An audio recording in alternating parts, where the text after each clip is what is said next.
30 percentile से 96 percentile, ये इतना बड़ा जंप है क्योंकि 30 परसेंटाइल से 96 परसेंटाइल लाने के लिए आपको रियलिटी में कुछ 4 मतलब 30 परसेंटाइल का मतलब होता है 4 नंबर से 10 नंबर के बीच में आप कुछ लाए होंगे। अब 4 नंबर से 10 नंबर से लेकर 96 परसेंटाइल का मतलब होता है कि जनवरी अटेम्प्ट में इस बार 96 परसेंटाइल आया था 110 से 120 नंबर, मतलब मोटा मोटी कम से कम 100 नंबर का जंप। अब 100 नंबर का जंप बहुत ज्यादा बड़ा नहीं है, पर सोच के देखिए उस बच्चे के लिए जो 10 नंबर ला रहा है, क्या वो 100 नंबर का जंप ले पाएगा? तो सबसे बड़ा सवाल उठता है कि अगर जनवरी अटेम्प्ट में 30 परसेंटाइल जैसा कुछ नंबर आया है, 10 नंबर जैसा कुछ नंबर आया है, तो क्या 10 से 120 तक या 110 तक पहुंचा जा सकता है? मुमकिन है। तो सही मायनों में ये 30 दिनों में, क्योंकि आपका पेपर 2 अप्रैल से है, आपको ध्यान में होगा, तो इस 30 दिन में यहां से यहां पहुंचना मुमकिन है? अगर ये सवाल पूछोगे तो भाई जवाब तो जितना प्रैक्टिकली दिख रहा है वो तो यही दिख रहा है कि भाई शायद पॉसिबल तो नहीं दिख रहा है। तो रियलिटी में देखा जाए और अगर एक आम बच्चा आम तरीके से मेहनत करेगा तब तो नहीं पॉसिबल है, पर कोशिश करने वालों की कभी हार नहीं होती, ठीक है? तो इम्पॉसिबल नहीं है, लेकिन हाँ ये बात जरूर मैं कहूंगा कि ये तुमसे बहुत कुछ मांगेगा। कहते हैं ना कि खून मांगोगे तो खून देंगे, ये तुमसे वो खून मांग लेगा, सच बता रहे हैं। वो कमर तोड़ मेहनत करने के लिए अगर तैयार हो तब जाकर इम्पॉसिबल में से आई एम हटेगा और ये पॉसिबल बनेगा, तब जाकर। तो तैयार हो अगर कमर तोड़ मेहनत करने के लिए तो आगे बढ़ना, क्योंकि याद रखना खुद पर विश्वास रखो और निरंतर मेहनत करो, सफलता स्वयं तुम्हारे कदम चूमेगी। और ये खुद पर विश्वास रखकर निरंतर मेहनत करने वाली जो बात है ना, ये लिखने में देखने में एक छोटी सी पंक्ति है, पर लिटरली ये वही कमर तोड़ मेहनत है। और इस कमर तोड़ मेहनत के वक्त तुम टूटोगे, तुम गिरोगे, तुम रुकोगे, पर अगर विश्वास है और निरंतर, शब्द बड़ा इंपॉर्टेंट है, निरंतर अगर आगे बढ़ रहे हो चाहे जो परिस्थिति हो, तब जाकर मुमकिन होगा ये। तो अगर यहां तक सुनने के बाद तुम अभी भी साइन अप कर रहे हो, साइन अप मतलब अभी भी अग्री कर रहे हो कि हां सर ठीक है, तोड़वाने के लिए तैयार है हम अपनी कमर, बताइए रास्ता, तो चलिए शुरू करते हैं। चैनल सब्सक्राइब कीजिए, बताते हैं आपको रास्ता कि क्या रास्ता हो सकता है जिससे कि आखिरी के 30 दिन में, आखिरी के एक महीने में भी एक बच्चा अगर 10 नंबर पे बैठा है तो वो 10 से 110 पे कैसे पहुंचेगा, ये आखिरी के 30 दिन में भी करना मुमकिन है। और वो क्या तरीका है ये चलिए मैं आपको बताता हूं। चैनल सब्सक्राइब कर लीजिए, क्योंकि ये तरीके आपको यहां मिलते रहेंगे और यही प्रॉपर गाइडेंस देने का मेरा काम है, जहां पर मैं बच्चों को ये गाइडेंस देता हूं कि भाई कैसे तुम कोई भी एग्जामिनेशन, फॉरगेट अबाउट जेडब्ल्यू, कोई भी एग्जामिनेशन आसानी से कम समय में कम एफर्ट में ज्यादा बढ़िया परफॉर्मेंस कैसे दोगे। ठीक है, चलिए तो अब शुरू करते हैं। तो सबसे पहले ये समझिए कि एनआईटीज के जो 3 टीयर हैं, tier 1 best NIT, average NIT और लोअर एनआईटीज, इनमें कंप्यूटर साइंस आपको टीयर 1 में 99.3, फिर 98, फिर 94 परसेंटाइल होम स्टेट में मिलता है। परंतु अगर ओपन स्टेट में पूछोगे तो टीयर 3 97 परसेंटाइल पे बंद हो जाता है। तो अगर आप होम स्टेट में कहीं ऐसी जगह पर है, मान लीजिए असम पे है, असम में है, मेघालय में है, मिजोरम, शिलोंग, नागालैंड, अरुणाचल प्रदेश, ऐसे किसी जगह पर है तो आपको बहुत फायदा होगा। लेकिन अगर आप ऐसी किसी जगह पे नहीं है तो होम स्टेट में आपको फायदा नहीं होगा। क्लियर? और वहीं अगर आप लास्ट ब्रांच की बात करते हैं तो लास्ट ब्रांच टीयर 1 में 95-96 परसेंटाइल पे मिल जाता है, 92 परसेंटाइल तक पे भी जाता है। परंतु अब यहां से 92 परसेंटाइल मतलब ये होम स्टेट होने लगता है, और 95 जैसे यहां पर 96-97 परसेंटाइल पे ओपन स्टेट बंद हो जाता है, यहां पर ये 96 से 95 होता है और आखिरी वाला भी 95 परसेंटाइल पे बंद हो जाता है अगर होम स्टेट नहीं है तो, ओपन स्टेट है। और ओपन स्टेट होम स्टेट क्यों बता रहा हूं, क्योंकि जनरली जैसे उत्तर प्रदेश का बच्चा है, अब उत्तर प्रदेश बच्चे को ना ही होम स्टेट का फायदा होगा ना ही ओपन स्टेट का, क्योंकि यूपी में बच्चा ही इतना है। फायदा सबसे ज्यादा होता है उन जगहों पर जहां पर बच्चों को एक्चुअली में क्या कहते हैं, जो बच्चे बहुत कम हैं, जहां पर बच्चे बहुत कम हैं वहीं पे बच्चों को फायदा होगा, जैसे कि नॉर्थ ईस्टर्न स्टेट्स। क्लियर है? तो चलिए आगे बढ़ते हैं। मूविंग फॉरवर्ड मैं अब आपको ये बताता हूं, एक मिनट में थोड़ा शांत, हाँ, मूविंग फॉरवर्ड मैं थोड़ा आपको अब ये बताता हूं कि अब आपको एक बात तो समझ में आ गई होगी कि 94-95 परसेंटाइल तक पहुंचना जरूरी है, बेयर मिनिमम 95, मतलब यहां अगर कंप्यूटर साइंस चाहिए तो 2-3 परसेंटाइल ज्यादा ही चाहिए, पर अगर लास्ट ब्रांच तक में भी लैंड करना है तो 95 परसेंटाइल तो चाहिए। और 95 परसेंटाइल का मतलब होता है वही 110 नंबर के आसपास, 100-110 के आसपास का मार्का बैठेगा। तो 100 नंबर का जंप कैसे ला सकते हो। आज की मोटी बात यही है। अब ये 100 नंबर का जो जंप है, और क्योंकि यहां पर हाँ, तो मार्क्स वर्सेस परसेंटाइल भी मैंने आपको पहले भी बता रखा है, अभी वापस से बताता हूं कि 95 परसेंटाइल मतलब यही वाला मार्क का, हाईएस्ट मतलब 113, लोएस्ट 104।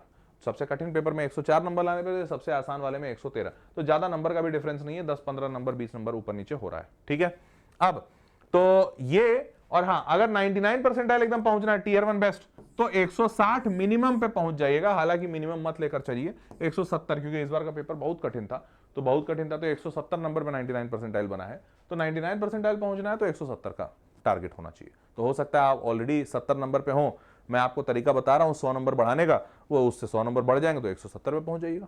ठीक है, चलिए, तो अब इस 30 दिन में आप क्या करना है, आप क्या कर सकते हैं, ये आप थोड़ा सा ध्यान से देखिए। तो इस 30 दिन के लिए देखिए, पहला एक फैक्ट के तौर पे ये बात आपको बता रहा हूं, ध्यान में भी रखिएगा कि जेडब्ल्यू का जो पूरा सिलेबस है उसमें से मात्र 20% ऐसा सिलेबस होता है जो हर साल पूछा जाता है, क्योंकि 20% को हर साल पूछते हैं। बचा हुआ जो, पहला तो ये बात आपको बता दूं कि ये जो पूरा सिलेबस है, पूरा सिलेबस कभी नहीं पूछा जाता।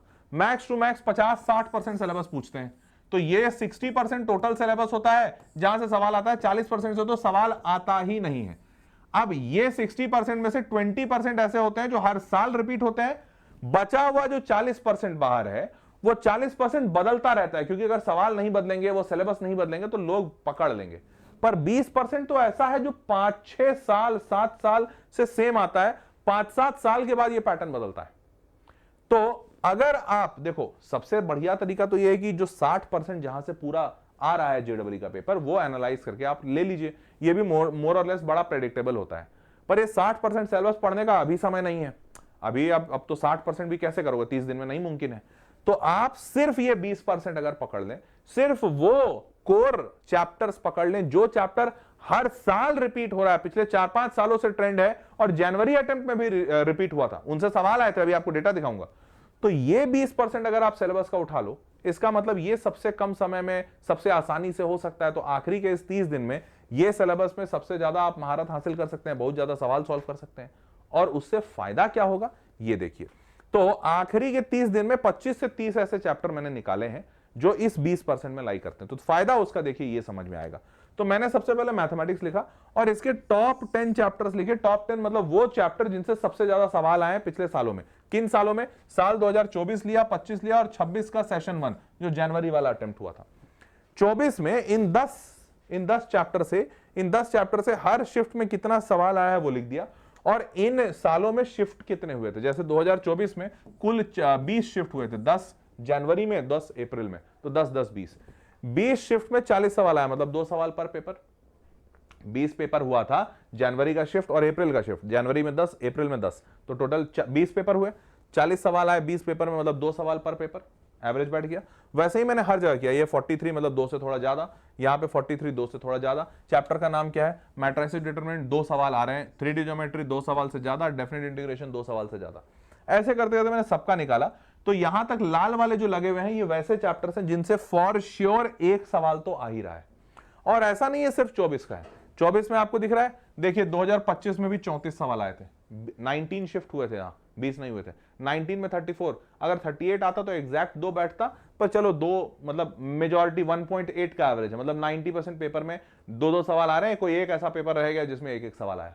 ठीक है। उसके बाद 2026 में देखिए 10, अभी क्योंकि जनवरी में सिर्फ 10 ही शिफ्ट हुए, 10 शिफ्ट 16 सवाल, मतलब 1.6 का एवरेज बैठा पर शिफ्ट। मतलब आधे पेपरों में 2 सवाल आए हैं, आधे पेपरों में 1 सवाल आया, मतलब 1 सवाल तो लेकिन फिर भी गारंटीड है। और ये ट्रेंड सारे चैप्टर्स में वही है। 3D ज्योमेट्री 2 सवाल से ज्यादा का एवरेज। 3D ज्योमेट्री कहां गया 2 सवाल का एवरेज 19 पेपर में, और 3D ज्योमेट्री 15 मतलब 1.5 सवाल का एवरेज। तो 1.5 सवाल 2 सवाल आ ही रहे हैं। और जब आप ये सारे चैप्टर्स ले लोगे, जैसे 10 चैप्टर्स हैं, तो 10 चैप्टर से टोटल कितने सवाल आए और पर पेपर शिफ्ट कितना बन रहा है, तो ये उठाकर मैंने निकाला कि भाई कहां गया ये क्वेश्चंस पर शिफ्ट। तो टोटल सवाल जब निकाले तो मेरे को दिखा 12 से 16 सवाल। इन सब का मिनिमम, जैसे 2 मिनिमम है, 0 0 0 मिनिमम वाले को जोड़ा, मैक्सिमम वाले को जोड़ा, तो मिनिमम 12 सवाल, मैक्सिमम 16 सवाल साल 2024 में आया है इन सिर्फ 10 चैप्टरों से। 12 से 16 सवाल का मतलब होता है 48 से 64 नंबर। 2025 में 32 से 56 नंबर, मतलब 8 से लेकर 14 सवाल आए हैं। और वहीं 2026 में ये 28 से 60 मतलब 7 से लेकर 10 सवाल आए हैं, 7 to 10 questions from these 10 chapters. अब ये काम मैंने मैथमेटिक्स में किया, जैसे ही मैथमेटिक्स में किया यही सेम काम फिर मैंने फिजिक्स में भी किया। फिजिक्स में भी सारे चैप्टर्स लिख लिए, सारे चैप्टर में से 10 में से 9 ऐसे चैप्टर हैं जिनसे हर साल मिनिमम एक सवाल पूछा है, मिनिमम एक सवाल। तो ये सारे चैप्टर्स भी मैंने लाल कर लिए। 24 में 44 से 56 नंबर, 36 से 64, 56 से 76 नंबर, 56 से 76 क्वेश्चंस इन्हीं चैप्टर से आए हैं। और यही सेम काम मैंने केमिस्ट्री में भी किया। तो केमिस्ट्री में भी टॉप 10 चैप्टर्स ले लिया, सबके मार्क्स।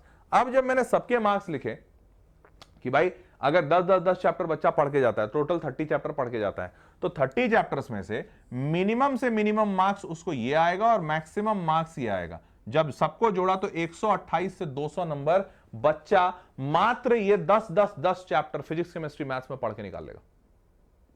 128 से 200 बोल रहा हूं। और देखो अभी पीछे मैंने आपको दिखाया था 115 नंबर पे, 113 नंबर, 113 नंबर पे बच्चे का 95 परसेंटाइल बैठा हुआ था। 95 भी नहीं, 96 परसेंटाइल बैठा हुआ था। तो अगर आप 128 तक पहुंच गए मतलब आप 98 परसेंटाइल, 97 98 के रेंज में आप पहुंच जाइएगा। और अगर 200 पहुंच गए तो भैया 99.5 परसेंटाइल के रेंज में पहुंच जाएगा, जो कि मतलब नेक्स्ट लेवल है। तो अगर सिर्फ ये 30 चैप्टर कर लो, ओनली दीज 30 चैप्टर जो मैंने आपको यहां पे लिख के बताया, स्क्रीनशॉट ले लो। ये 30 चैप्टर अगर तुम कर लेते हो तो बेटा ये 10 इन 30 चैप्टरों से भी 150 नंबर के आसपास पहुंच जाओगे, 150। और इसलिए मैंने बोला मैं तो 100 नंबर की बात कर रहा हूं कि 100 नंबर का जंप हो जाएगा। जो बच्चा 10 नंबर पे है वो 110 पे पहुंच जाएगा। पर देखो जो बच्चा 50 पे है ये चैप्टर लिस्ट उनको 150 पहुंचा सकता है, क्योंकि ये 200 तक का मार्क का कवर कर रहा है। अब पता नहीं है आपके शिफ्ट में कौन सा कैसा पेपर आएगा, कितने सवाल कहां से आएंगे, बट अगर सबसे बढ़िया किस्मत रही तो 200 नंबर तक के सवाल आ सकते हैं। मेरी बात सबको समझ में आ रही है? अब उसके बाद मैंने यह भी किया कि ज्यादा फोकस हाई वेटेज टॉपिक्स पे दीजिए, ऐसे टॉपिक्स पे जिन टॉपिक्स से बहुत ज्यादा सवाल, बार बार सवाल आ रहे हैं। जैसे केमिस्ट्री में स्टोइकियोमेट्री है, बड़ा फेवरेट है। इस बार तो जनवरी अटेम्प्ट में इतने सवाल आए, आप देखो 2024 और 25 में 22 सवाल आए थे। 22 सवाल सिर्फ एक टॉपिक स्टोइकियोमेट्री से, केमिस्ट्री में। और अकेले 6 सवाल आए हैं जनवरी अटेम्प्ट में, 10 पेपर में 6 पेपर में इसी से सवाल स्टोइकियोमेट्री से थे। वैसे ही तुम सॉल्यूशंस में आ जाओ तो कॉलिगेटिव प्रॉपर्टीज में 8 सवाल आए थे। इस बार जनवरी अटेम्प्ट में 8 सवाल आए थे, 10 पेपर हुए, 8 पेपर में कॉलिगेटिव प्रॉपर्टी से सवाल थे। तो ऐसे करके मैंने सारे के सारे इंपॉर्टेंट जो टॉपिक्स हैं, टॉपिक वाइज भी मैंने इतने माइन्यूट लेवल पे तोड़ा है। केमिस्ट्री को आपको दिखा इसलिए रहा हूं कि केमिस्ट्री इस बार बहुत ज्यादा परेशान करने वाला आया था बच्चों के लिए। मैथ फिजिक्स में भी ये सेम काम किया हूं और एकलव्य वाले बच्चों को दिया हूं। तो जो बच्चा एकलव्य में एनरोल्ड है उन सारे बच्चों को ये सारे टॉपिक्स भी दिया हूं कि भैया इन टॉपिक्स से पढ़ो। ये मतलब दिया हूं इन द सेंस कि उस पर टेस्ट बनाया हूं ताकि वो टॉपिक्स जिनसे ज्यादा सवाल आए हैं वो बच्चों के बड़े स्ट्रॉन्ग टेस्ट हो जाए। क्लियर? अब मैं आपको जो प्रपोज कर रहा हूं, तो पहला तो ये तरीका आपको बता दिया कि भैया ये आसानी से ये 10-10 चैप्टर कर लो, इससे बहुत आसानी से हो जाएगा, नंबर अच्छे आ जाएंगे। और हाई वेटेज टॉपिक भी आपको बता दिया कि इन टॉपिक्स, ये तो केमिस्ट्री का बताया, मैथ्स और फिजिक्स का भी टेस्ट सीरीज वाले बच्चों को मिल गया है। अब आपको बस एक चीज सजेस्ट कर रहा हूं कि अभी से 30 दिन के लिए सिर्फ 12 घंटा का मैराथन मारो, मतलब 12 घंटा डेली, सॉरी सिर्फ नहीं बोलना चाहिए था, सिर्फ 30 दिनों के लिए ये बोलना है कि अगले 30 दिनों के लिए मैं तुमको बस डेली का 12 घंटा बोल रहा हूं, ठीक है?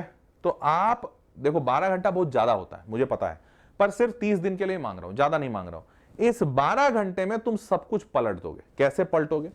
तो अगले 30 दिन के लिए आप 12 घंटे का स्टडी प्लान करो, और कैसे प्लान करना है वो बता देता हूं। तो मैंने मॉर्निंग लिखा है। मॉर्निंग इसलिए लिखा है कि कोई 5 बजे उठता है, कोई 8 बजे उठता है, अब दोनों के लिए सुबह ही है। तो आप मॉर्निंग में 1 से 2 घंटे की पढ़ाई कीजिए। क्या पढ़ाई करना है? एक कोई हाई वेटेज चैप्टर उठा लीजिए। मैंने आपको 30 चैप्टर दिए हैं, 30 दिन पढ़िएगा, 30 चैप्टर हो जाएगा। कोई भी एक चैप्टर उठा लीजिए, उसको अच्छे से पढ़ लीजिए, मतलब थ्योरी वोरी जो भी कंप्लीट करना है, जो भी आपका उस दिन का पूरा वो है, मतलब काम धाम है, यूट्यूब से देख लीजिए, जहां से पढ़ना है, जैसे भी, बस पढ़ के पूरा थ्योरी कंप्लीट कीजिए, ठीक है? मिड डे जब आपका दिन खत्म, सुबह का मॉर्निंग हो गया, नाश्ता वास्ता कर लिया, नहा धोवा लिए, मॉक टेस्ट आपको लगाना है। आपको उसके अलावा आप कुछ नहीं करना, सिर्फ पढ़ लिया आपने, मोटा मोटी थ्योरी आ गई। अगर आपको लगता है कि आपको थ्योरी आती है तो इस 1 से 2 घंटे में आप उसके थोड़े मॉक, मतलब मॉक इन द सेंस कि थोड़े बहुत पीवाईक्यू सॉल्व कर लीजिए।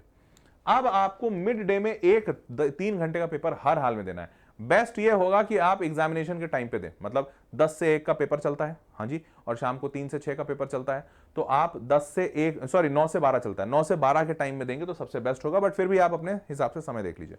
ये मॉक टेस्ट देने के बाद अब शाम को आपका फिर से थोड़ा बहुत ब्रेक लीजिए, शाम को आपका वापस से 3 घंटे का एक स्टडी टाइम लगेगा। इसमें डीप मॉक एनालिसिस क्यों, क्या मतलब क्या है? देखो 3 घंटा दिया ही इसलिए हूं कि आप मॉक पेपर जब लगाएंगे तो आई एम अज्यूमिंग कि देखो 200 नंबर जो बच्चा ला रहा है वो एडवांस की तैयारी कर रहा है, तो उसको तो टेंशन नहीं है। तो जो बच्चा 10 नंबर और 20 नंबर ला रहा है वही ये स्ट्रैटेजी देख रहा है, या शायद 50 नंबर ला रहा होगा। तो अगर आप 50 नंबर ला रहे हो मतलब 250 नंबर का पेपर गलत कर रहे हो, 250 नंबर का पेपर गलत कर रहे हो का मतलब 60 सवाल से ज्यादा गलत कर रहे हो। 75 का पेपर है, 60 क्वेश्चन से ज्यादा आप गलत कर रहे हैं, मतलब 60 क्वेश्चंस आपको सॉल्व करने नहीं आते हैं, या आप जानते नहीं है, समय नहीं है, जो भी कारण है, तो अब आपको वो 60 क्वेश्चन सॉल्व करना है, उसका सोल्यूशन देखना है, समझना है और फिर सॉल्व भी करना है। तो 3 घंटा तो बेयर मिनिमम लगेगा, कम से कम 3 घंटा लगेगा।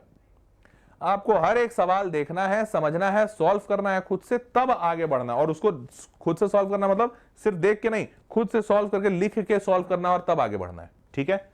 उसके बाद आता है आखिरी पड़ाव, ये आपने शाम को कर लिया, खेलने वेलने मत जाओ, शाम को अपना ये आखिरी पड़ाव करो। और इसको करने के बाद रात बच रहा है, इस रात में भी 3 से 4 घंटे की मैंने पढ़ाई लगाई है, जिसमें 20 से 30 mix questions, physics chemistry maths दोनों के कर लीजिए, मतलब तीनों के कर लीजिए।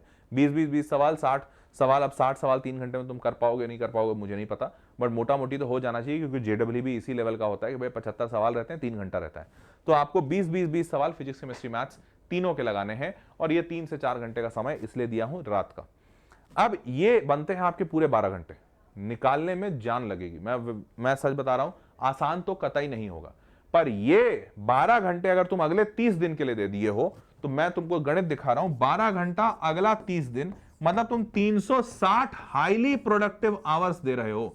360 आवर्स, 360 घंटे की हाईली प्रोडक्टिव पढ़ाई कर रहे हो, सिर्फ 1 महीने के लिए बोल रहा हूं। जेडब्ल्यू एग्जाम में अगर तुम्हारा बम ना हो गया ना, तो जो कहो सो, सच बता रहे हैं, जो कहो सो। ये हर हाल में रिजल्ट देने वाला स्ट्रैटेजी है, सच में, ठीक है। तो अगर तुम ये 12 घंटे दे तो अगले 30 दिन के लिए बेटा तुम मचा दोगे, सच बता रहे हैं, तुम मचा दोगे, ठीक है। नाउ मूविंग फॉरवर्ड, और यही काम जो मैं अभी पीछे टॉपिक्स बोल रहा था ना, यही काम एकलव्य टेस्ट सीरीज में किया हूं। एकलव्य टेस्ट सीरीज में देखो, जनवरी अटेम्प्ट में जो बच्चा एकलव्य टेस्ट सीरीज लिया था सितंबर से और सारे सवाल लगा रहा था, उन सब बच्चों को फायदा हुआ है। हर एक शिफ्ट में, जैसे 21 जनवरी, 22, 23, 24 और 28, ये सारे शिफ्ट, 5 शिफ्ट हुए थे, सुबह वाला शाम वाला, सुबह वाला शाम वाला। मैंने अपनी टीम से बैठा के टैग करवाया है कि यार कितने सवाल मैच किए हैं, ये टैग करके बताओ। जब टीम ने टैग किया तो दिखा एक एक शिफ्ट में 150 नंबर, 176 मार्क्स, इतने नंबर के सवाल मैच किए हैं, इतने नंबर के। वापस बता रहा, देखो टोटल 38 सवाल मैच किया था। कौन से वाले में? 21 जनवरी के शाम वाले शिफ्ट में 38 सवाल, 75 सवाल में से 38 सवाल, मतलब रफली आधा सवाल मैच कर गया, आधा सवाल मैच कर गया, 150 नंबर का पेपर मैच किया, 152 मार्क्स का क्वेश्चन। 176 हाईएस्ट रहा हमारा, सबसे ज्यादा मैचिंग हुआ बाय 21 जनवरी के ही सबसे सुबह वाले शिफ्ट में। तो सबसे पहला बच्चा जो गया था वो बहुत खुश होकर आया था, सच बता रहा, बहुत खुश होकर आया था। मेरे को बच्चा आया था, बोला था कि सर बहुत ज्यादा बढ़िया पेपर गया। तो ये 21 जनवरी का सुबह वाला शिफ्ट था। सबसे कम अगर मैं बोलूं तो सबसे कम हमारा मैच किया 22 जनवरी के शाम वाले शिफ्ट में। 22 जनवरी का शाम वाला शिफ्ट था भी बहुत कठिन, 140 नंबर का मैच किया, बट फिर भी 140 मैच किया। इतना तगड़ा परफॉर्मेंस एकलव्य टेस्ट सीरीज में हुआ है बच्चों का, और इतना बढ़िया इसमें क्या कहते हैं वो चीजें हुई है, मतलब इतनी बढ़िया आउटपुट आई है कि जो बच्चे इसमें आए, मैंने बताया था कि यार यहां से आए, सारे हाई वेटेज टॉपिक जो तुमको दिखा रहा हूं ना, ये सारे हाई वेटेज टॉपिक से ही इसमें सवाल डाले, और इतना बढ़िया सवाल डाले हुए हैं। ये सारे रिसर्च से, ये सारे चैप्टर्स पे ही सवाल डाला हूं, क्योंकि हर साल ये आते हैं, तो उसकी वजह से इतने सारे सवाल मैच किए, और उसकी वजह से बच्चे इतने ज्यादा खुश हैं, इतना बढ़िया रिजल्ट आ रहा है। तो आप पढ़ाई तो कीजिए अगर आप एकलव्य टेस्ट सीरीज में, क्योंकि इस एकलव्य टेस्ट सीरीज में थ्योरी का रिवीजन भी है। बच्चों को सबसे पहले थ्योरी रिवाइज करवा रहे हैं, फिर टेस्ट ले रहे हैं। तो आपको जो अभी पीछे बताया वो इसी फॉर्मेट पे बना हुआ है। एकलव्य टेस्ट सीरीज में बच्चों को यही करवा रहे हैं, इसलिए आपको भी बोला करने के लिए। तो भाई बच्चा सबसे पहले थ्योरी रिवीजन करेगा 1 से 2 घंटा, शुरुआत में कुछ मैम हम लोग करवा देंगे, उसके बाद बच्चा खुद से भी कर लेगा। उसके बाद डेली का 3 घंटे का उसका टेस्ट है। टेस्ट के बाद उसको वीडियो सॉल्यूशन दिया जाएगा, जो 3 से 4 घंटा कम से कम उसका लेगा, क्योंकि अगर उसको नंबर अच्छे नहीं आ रहे, मान लो 200 नंबर आ रहा है, तो फिर तो 1 घंटे में उसका सॉल्यूशन हो जाएगा या पेपर हो जाएगा। पर अगर टेस्ट में 50 नंबर आ रहे हैं, 10 नंबर आ रहे हैं, तो फिर उस बच्चे को वीडियो सॉल्यूशन देखकर यहां पर 3-4 घंटे लगाने होंगे, और उसके बाद 1000 एक्स्ट्रा सवाल मैंने दिए हैं हाई वेटेज टॉपिक से, जिन टॉपिक से फॉर श्योर जनवरी में भी सवाल आया और फॉर श्योर अप्रैल में भी आने के पूरे चांसेस हैं। तो ये 1000 सवाल आप बना के चले जाओ, मतलब बम बम कर दोगे, सच बता रहे, बम बम कर दोगे। तुमको अभी बताया ना 20 सवाल फिजिक्स केमिस्ट्री मैथ्स कर लो तो एक दिन में कितने होंगे? 60 सवाल। 60 सवाल इंटू 30 करोगे तो 1800 सवाल होते हैं। तुमको 1800 करने की जरूरत नहीं है, सिर्फ 1000 बोल रहा हूं, सिर्फ 1000 ये सवाल कर लो, तुम धूम मचा दोगे। ये एकलव्य टेस्ट सीरीज में ऑलरेडी प्रूवन है। जनवरी में बहुत बढ़िया रिजल्ट दिया। अब अप्रैल के लिए भी मैं बच्चों को कह रहा हूं कि ये बस इतना कर लो, इतने से हो जाएगा। तो यही सेम चीज मैं एकलव्य में करा रहा हूं, जिसका मैंने तुमको पीछे स्ट्रैटेजी दिया। तो या तो खुद से कर लो या एकलव्य में कर लो, और एकलव्य टेस्ट सीरीज वाला जो बैच है इसमें करोगे बहुत आसानी से हो जाएगा, बहुत ही ज्यादा आसानी से हो जाएगा। ठीक है, तो ये बैच का लिंक मैंने, एकलव्य टेस्ट सीरीज का लिंक मैंने नीचे डिस्क्रिप्शन में डाल दिया है। 1499 का ये टेस्ट सीरीज है, इसमें 2 वेरिएंट्स हैं, एक है 999 का। कहां गया वो 999 वाला? मत ले लेना, क्योंकि उसमें ना ही, जैसे जो 999 वाला है उसमें सिर्फ टेस्ट है, मतलब 999 का एक वर्जन है उसमें सिर्फ टेस्ट है, ना ही थ्योरी रिवीजन है, ना ही डिटेल वीडियो सोल्यूशन है, और ना ही एक्स्ट्रा क्वेश्चंस है, कुछ नहीं है, सिर्फ टेस्ट सीरीज है। और जो 1499 का है उसमें सारी चीजें हैं, हाई वेटेज टॉपिक का थ्योरी रिवीजन है, डिटेल वीडियो सोल्यूशन है, और एक्स्ट्रा क्वेश्चन भी, और टेस्ट तो है ही है। ठीक है, मैं तुमको यहां पर स्क्रीन पे भी ओपन करके दिखा देता हूं। कहां गया ये वाला? तो देखो कहां गया ये, तो यहां पर देखो ये इस तरीके का वेबसाइट दिखेगा। अभी तुम जब नीचे क्या कहते हैं, इसी वीडियो के नीचे डिस्क्रिप्शन में जाओगे ना, तो डिस्क्रिप्शन में जाना, ये ऐसा वैसा वेबसाइट दिख जाएगा, लिंक जैसे ही क्लिक करोगे एकलव्य अप्रैल कमबैक, और यहां पर 999 दिख रहा है, उसको मत लेना। यहां पर तुम जाओगे राइट साइड में, ये डेस्कटॉप पे है, मोबाइल पे शायद अलग से दिखेगा, बट ये 1499 वाला टेस्ट प्लस वीडियो सॉल्यूशन, इस पे बाय नाउ पे क्लिक करना। जैसे ही क्लिक करोगे तुमसे तुम्हारा लॉगिन मांगेगा, मेरा लॉगिन ऑलरेडी किया हुआ है, तो आपसे आपका लॉगिन मांगेगा, मोबाइल नंबर डालिएगा, ओटीपी आ जाएगा, लॉगिन हो गया, ये कूपन वगैरह लग गया, और फिर यूपीआई फोन पे जैसे भी करके स्कैन QR कोड एंड पे ऐसा करके आप क्लिक करना और कर देना पेमेंट, या फिर इंटर यूपीआई आईडी मैनुअली करना चाहते हैं आप वैसे कर लीजिएगा। ठीक है, विश्वास मानो, इससे बहुत ज्यादा, मतलब कहते हैं ना, बहुत ज्यादा तुमको फायदा महसूस होगा, तुमको खुद को विश्वास होने लगेगा कि हाँ सर अब मेरा हो जाएगा। तो इसलिए मैं आप सारे बच्चों को यह कहूंगा कि हर हाल में इस एकलव्य टेस्ट सीरीज से फायदा उठाने की कोशिश कीजिएगा, क्योंकि जो आपको गेन हो रहा है, अगर आईआईटी के सिलेक्शन अगर हो रहा है और उसके लिए 1500 लग रहे हैं, 1500 छोड़ो, अगर 15,000 होते तो वो भी कम होते, क्योंकि अगर कोई ऐसी चीज है जो आपका डेवलपमेंट करा सकती है, वो वर्थलेस है, वो वर्थलेस है, वो लिटरली प्राइसलेस है। सच बता रहा हूं, वो प्राइसलेस चीज है। तो you should invest in your own development. ठीक है, तो ये एकलव्य टेस्ट सीरीज का लिंक मैंने नीचे डिस्क्रिप्शन में डाल दिया है, उसमें आप लोग जाकर एनरोल कर लीजिए और अपनी तैयारी शुरू कीजिए अच्छे से। 30 दिन बचे हैं, ज्यादा समय भी नहीं है, और इस 30 दिन में आपका हो भी जाएगा। क्लियर? चलो भाई, that was all for this session. Channel पे सब्सक्राइब रहना, ऐसे बेहतरीन वीडियोस मिलते रहेंगे। मिलता हूं अगले वीडियो में, तब तक के लिए take care, bye bye, good night.